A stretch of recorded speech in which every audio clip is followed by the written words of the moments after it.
mango shake.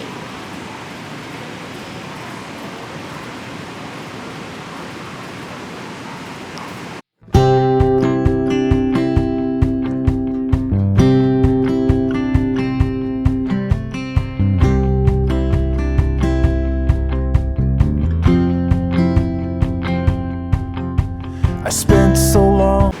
What did you order? Chimichanga. Again? Chimichanga. Good. But there's also pancake house. My panache spa is already eating.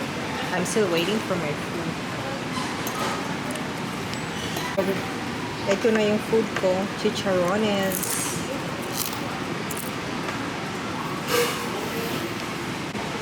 Try natin guys. See? Toslog. Kain. Drop.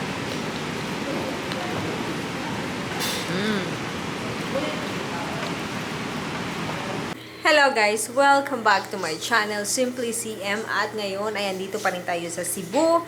And anong araw? Tuesday, September 13, 6 p.m. ng gabi. Kadarating lang namin. We've been out the whole day. Hindi na ako masyadong nag-video kasi medyo nahihiya ako guys. But anyway, dumating na kami dito and then i-arrange muna namin yung mga gamit namin. And then tomorrow ay magpupunta kaming Mualbual. Yun yung parang may dagat na ganyan.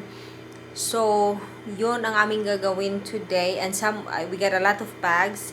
And some of the bags is kailangan naming iwan doon sa bahay ng sister ko para hindi masyadong hassle sa pagta-travel, ganyan.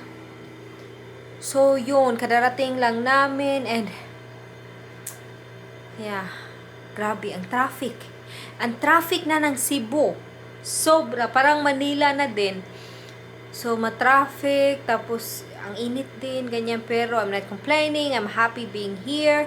Ini-enjoy ko yung moment, kaya hindi ako pasyadong nag-video, guys. But then, yeah. What? Okay, fine. Na-inform na ako ni Martin na he's coming na daw dito. Kasi nagsha-shower siya. So, yun. See you later!